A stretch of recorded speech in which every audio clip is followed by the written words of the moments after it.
এবাৰ গড়িয়াহাটি সংকটজনক ৰাত উৎসৱ আজি আপোনালোকে প্ৰথম দিনাখন দেখিছে মানুহ এনেকৈ সমাগম হৈছে আৰু আমাৰো এটা উৎসৱ হৈছে ঘৰ বুলিবা তাৰ আগৰ তেনেকৈ আমাৰ আজিৰ দিনত তেনেকৈ মানুহ হোৱা নাছিল আৰু দোকান পোহৰ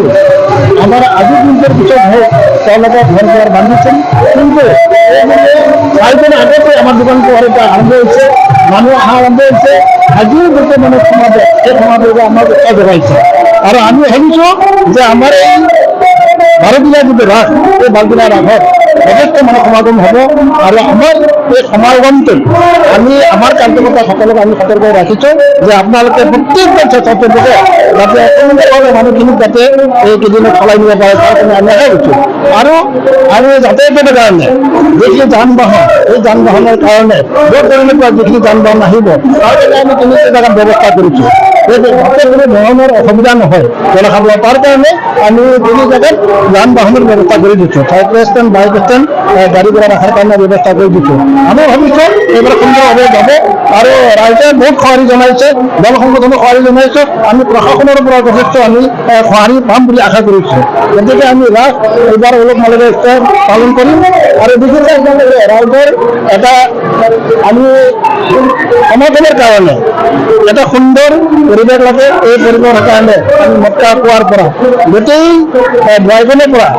আমি গোটেইখিনি মেলা বজাৰে খুব সুন্দৰভাৱে চাজাইছোঁ আৰু তাৰ কাৰণে আমি 20টা ছাব কমিটি বনাইছিলোঁ 20টা ছাব কমিটিয়ে নিজৰ নিজৰ কাম আজিলৈকে সম্পূৰ্ণভাৱে কৰি তুলিছে আৰু আশা কৰিছোঁ যে আমি এইবাৰ ৰাস সৌদাগৰী এটা ভাল সুনাম ৰাখিব বুলি আমি আশা কৰিছোঁ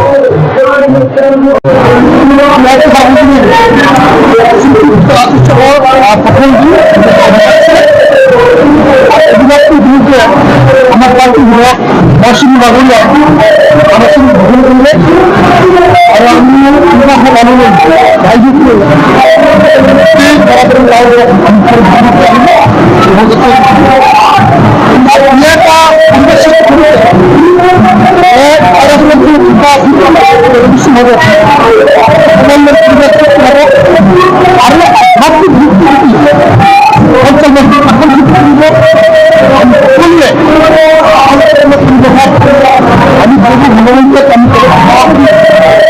আমি আমার মানব জীবন এরকম বুঝে দিতে পারবো তার একটা নির্ভর আজকে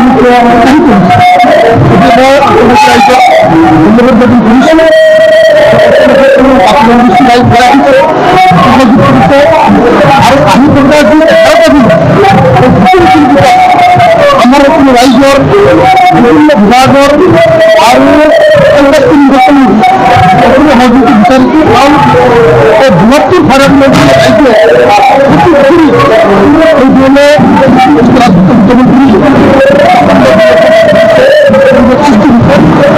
মই